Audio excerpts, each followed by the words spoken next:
Thank you so much for staying with us. You're watching Politics Tonight, digging beyond the headlines. And now to our interview with the guest of the day. I am joined by a member of House of Representatives representing Damboa, Goza, Chibok Federal Constituency of Borno State, Honorable Ahmed Jaha, for discussion on 3 months of President Tinubu's stewardship. Thank you so much for joining us, Honorable. Thank you. It's a pleasure meeting you. You're a member of House of Representatives representing Damboa, Goza, Chibok constituency for the second term. How will you describe the journey in the 10th Assembly? Yes, very successful and perfect. Successful and perfect in the sense that we had a rancor-free constitution of our parliament by electing our presiding officers, by appointing or nominating other principal officers successfully without any rancor, and the establishment and membership of standing committees across 130-something standing committees in the House without any rancor. So for me, it's a very good start as far as the 10th Assembly is concerned. So your constituency is one of the most hit in the height of insurgency. I mean, Goza, for instance, as one of the largest towns in Borno State, was at the time totally under control of Boko Haram. How are you contributing to the post-insurgency recovery? Yes, actually, as you rightly said, you are right. At a certain time, Goza local government in particular was declared a caliphate. In other words, a territory manned, controlled by Boko Haram insurgents. They have their headquarters there for some times before they were being removed by the Nigerian military and other agents of coercion. But as a matter of fact, the post-insurgency situation we have in our constituency is being managed, facilitated, and controlled by our sitting governor, our energetic governor, our working governor, Professor Babagana Umar Zulum, who vouched to bring people or to take people back to their respective destinations or back to their villages to pick the pieces of their lives so that they can continue with their lives. As I'm talking to you now, substantial part of communities are already returned to their various communities, and some are on their way to their various communities, and some have prepared to go before the end of this year. So still talking about post-insurgency recovery, your constituency suffers from abject poverty. I mean, report says poverty is not a subject of philosophical dispute, but the reality of everyday life. How are you contributing to changing this narrative? Yes, even before the Boko Haram insurgents, the northeast sub-region is the poorest of all the regions in the country. Is in the record, you can go and verify that. And in Borno State, the Chibok, Damboa, and Goza, as we are all aware, Goza was created in 1976, and it has never been divided into two. Damboa was created in 1976, it was only divided into two by creating Chibok out of Goza. So even before the insurgents, we have been, if I can put it this way, backward in terms of development and other progress or successes in our communities. Another thing is, as a result of Boko Haram insurgents, a lot of people were reduced to mere beggars, and means of livelihood have been reduced to rubbles, houses were reduced to rubbles, and everything you can think of, people were reduced to a zero level. People went even to the extent of going to live in IDP camps to queue up to collect 1 mood of rice. Somebody that is in control of 100 bags of maize, guinea corns, millet, wheat, to mention but a few. But now is reduced to a beggar in an IDP camp waiting for donor agencies or UN agencies or INGOs to feed him.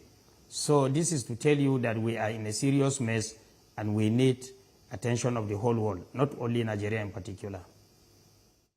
All right. So we'll get back to this discussion later on. But let's talk about the administration of President Tinubu, which is 3 months in office. What's your assessment of the administration? Yes, as far as I'm concerned, to my understanding, there are areas where I am okay and happy with the way and manner things were done. And there are areas where I have some reservations. This is natural. There is no way you can be perfect, 100%.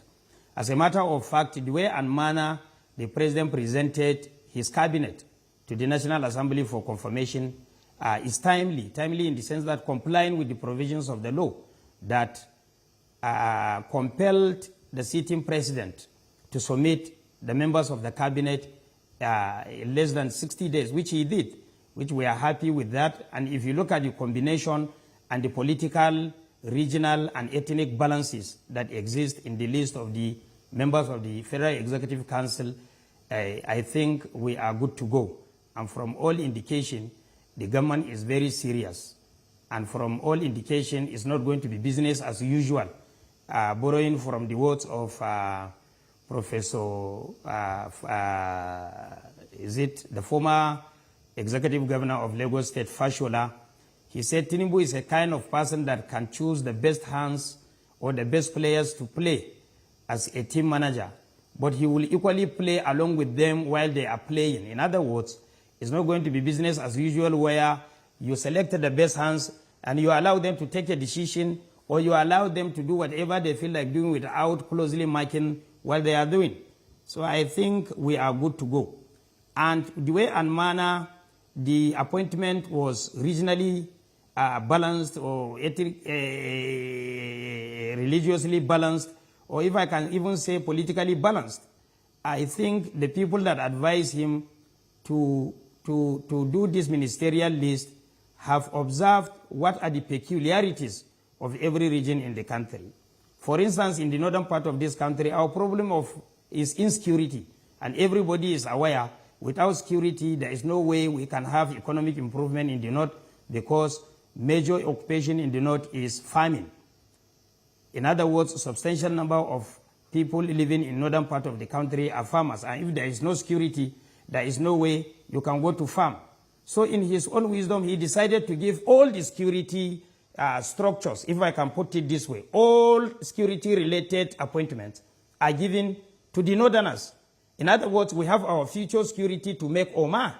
In other words, if you observe, we have the Minister of Defense from the north, the State Minister of Defense from the north, Minister for Police Affairs from the north, the State Minister for Police Affairs from the north, National Security Advisor from the north, Chief of Defense Staff from the north. So this is to tell you that Tinubu is aware that he has given us this thing to correct the ills of the past and to correct the current situation we are in the country, because we have issue, especially in the northern Nigeria. If there is no security, forget it, nothing is possible as far as the north is concerned. And another thing, if security is achieved, he has given us Minister of Education, because we have problem of education in the country, particularly in the northern part of the country. We are educationally disadvantaged compared to other regions in the country. So he gave us Minister of Education, and he gave it to a popular and a very nice, competent person, which is Professor Tahir Mamman. He used to be our teacher in the university. I know how capable he is, and I know definitely he's going to handle that with utmost performance and result. Likewise, the State Minister for Education is my colleague. In the Assembly, we were together in the 9th Assembly and currently in the 10th Assembly before he was appointed as the State Minister for Education. He's a very nice person, he's a very capable person, and he's a very patriotic Nigerian that I've ever seen, particularly from Kebbi State. So this is to tell you that Tinubu has already done everything to the northerners by giving them the appropriate and strategic ministries to make Omar the future of their security, to make Omar the future of their educational system. Lastly, as we are all aware, agriculture is the major occupation we have in the north. Fortunately, he gave us the Minister of Agriculture, and he gave us somebody that is so humble, so experienced, very committed person in the person of Senator Abubakar Kyari. I had the privilege of working with him for more than a decade in Borno State when I was a State Assembly member and when I was a commissioner. And we worked with him in the National Assembly for good 4 years. I know his capacity, and I know he's a game changer, and he's going to do something. And for your information, his state minister is equally from the north. So as far as I'm concerned, we are very happy with the way and manner appointments were made to start this government. We are hopeful that definitely we are going to attract a lot of development in our area. All right. But you talked about having some reservations. What are they? The reservation is at the very beginning of this government, or before this government, I was thinking that even if you are to be appointed a minister in this government, you may be subjected to certain kind of examinations or certain kind of interviews or certain kind of, assessment. Because from my understanding, I understand that a lot of people were not even thinking they will become ministers. So they became one. So I'm not saying that all the ministers are not capable. Substantial number of them are appointed based on merit, but there are one or two which I don't want to mention them because I'm not here to indict anybody, that to the best of my knowledge, they need an on-the-job training for them to succeed. All right. So what key decision of government will you say have had the most impact? Pardon? What key decision of government will you say have had the most impact? What part of the government that has the most impact? What key decision of government, did you get my question? What key decision of government will you say have had the most impact? No, I did not understand this thing. I don't know. Maybe the audio is not clear. The president has made so many decisions. But for you, what key decision of government will you say have had the most impact? Has been the most impactful? Removal of subsidy. Because subsidy, it has been agreed by all political parties, by all political contestants of all the political parties in the country, that subsidy is a fraud. In fact, it has been envisaged in the past, and because of the failure on the part of the previous government, or maybe fear of loss of popularity, they refused to take the bull by its horns. In governance, sometimes you have to take or make a very painful decision in the interest of the country, which I highly commend Mr. President for taking that particular decision by removing subsidy, because you and I know, and everybody knows, that subsidy is a fraud. And if I don't will allow it to continue, we can reach a stage where this country will be indebted to the extent that its normal or perfect structures will be taken over by our debtors in the future. So I think it's the best decision taken by this administration to remove subsidy, because subsidy is a fraud. All right. So let's talk about the economy, which is very critical to the success of any administration. And as we all know, President Tinubu is very keen on improving the well-being of Nigerians. How will you describe the way the administration is handling it? From the selection of the cabinet members, you will be able to know that this government wants to work tirelessly on how to improve the economy. The appointment of the Minister of Finance, for instance, can as well tell you that this government is serious, because Wale Edun is a popular name. It's an institution in the financial sector. He's a financial engineer by training. I know his capacity, and I know he can go to any length to make sure that there is improvement in the economy of this country. All right. So, I mean, you're from one of the most hit in the height of insurgency. What's your assessment of the way the president has handled insecurity? Yes, to the best of my knowledge, as I told you earlier, Asiwaju Bola Tinubu is not the kind of president that can just sit down in a villa waiting for the security chiefs to come and brief him, or waiting for the Minister of Defense or IGP or National Security Advisor or Chief of Defense Staff to come and brief him. No, I know he will be doing some follow-up. You should understand he's a politician. He has people in the whole 36 states of the Federation, in the whole 774 local governments in Nigeria. So I know he will be playing the game along with the security chiefs. He will not just sit down and be looking at taxpayers' money going on security without any result or impact. Let me give you an example. I've been a member of National Assembly and at the same time member of Standing Committee on Army for the past 4 years in the 9th Assembly. In 2020, it may interest you to know that we budgeted 420 billion for Nigerian Army alone. Nigerian Army alone, I repeat. And out of this 420 billion naira, only 16 billion naira was earmarked for capital expenditure. The remaining 404 million naira were for recurrent expenditure, and you know what I mean by a recurrent expenditure. In 2021, we budgeted 460 billion for Nigerian Army alone, out of which only 39 billion was for capital expenditure, but the remaining were for recurrent expenditure.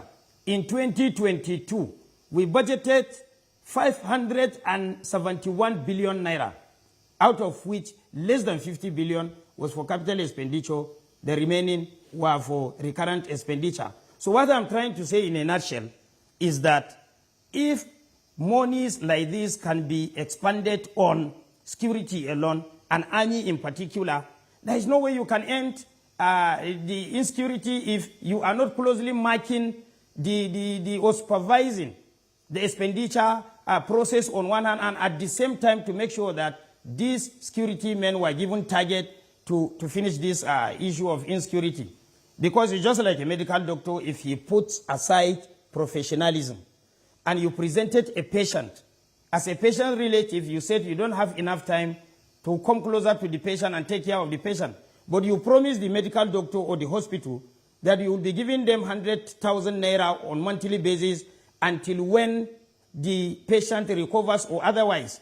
That particular hospital, if they put professionalism on aside or they put ethics aside, they will make sure that this patient did not recover, and they will make sure that this patient did not die from now to 10 years. This is what is happening. With way and manner, Nigeria is funding security, and still there is no result.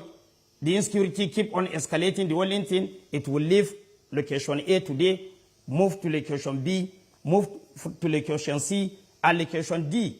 At the end of the day, you will realize that there is no improvement.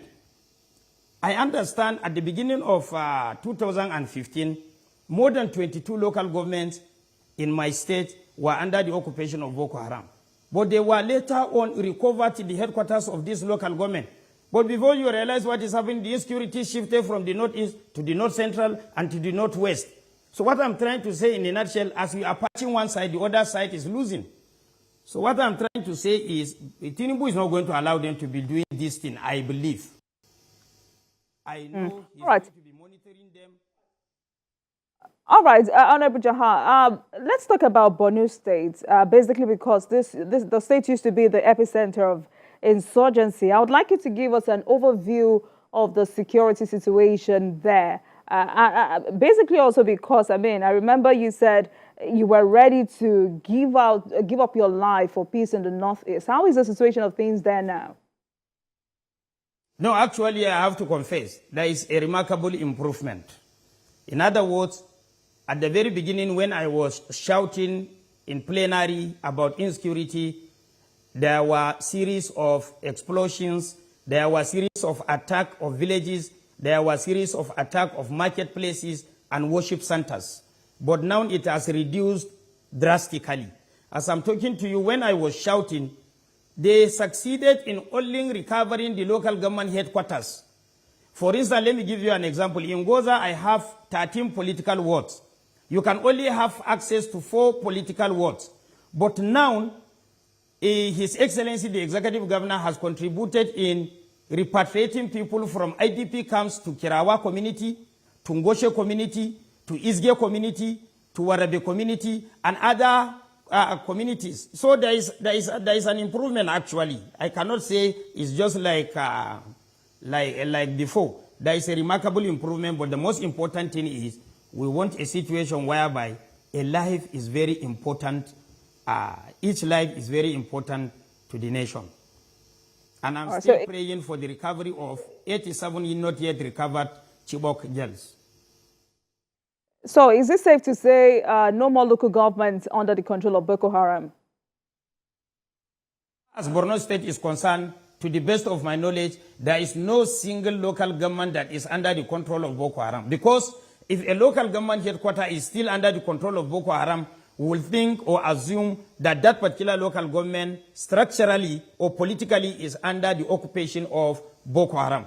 But in the event whereby you have only local government headquarters is being captured by the Nigerian army, the remaining satellite towns are still under the control of Boko Haram, you still have security issue. Because if you do analysis, you realize that 90% or 80% of the local government in particular is still under the occupation of Boko Haram, which is to tell you that only few places are being controlled by the Nigerian army. So let's go back to post-insurgency recovery. I mean, several communities ravaged by insurgency require rehabilitation and infrastructure. How far has this been done in the states? No, in fact, to be fair to the governor, if I will keep on mentioning the projects carried out by the governor to encourage people to go back, particularly restoration of constituted authorities structures. For instance, Nigerian police, hospitals, schools, water system, to mention but a few. As I'm talking to you now, governor was in my local government last 2 weeks. He commissioned, he laid a foundation for the construction of School of Nursing Services in Goza. He led the construction of School of Islamic Studies, High Islamic in Goza. He equally laid the foundation for the upgradation of our general hospital to a state specialist hospital, to a specialist hospital in Goza. So from there he proceeded to Askira Uba. Askira Uba is the neighboring local government from Goza, that is within Borno state. He went to Askira Uba and laid foundation for a lot of projects and commissioned some of the projects. And later on had a night in Dambua. And in Dambua, he laid a foundation for the reactivation of the general hospital, which was occupied by Boko Haram, by IDPs. But now definitely is going to this. So actually, a lot of communities are going back to take the pieces of their lives so that they can continue. But to what extent would you say these infrastructures would help in rehabilitating these victims? Pardon? To what extent would you say these infrastructures would help in rehabilitating these victims?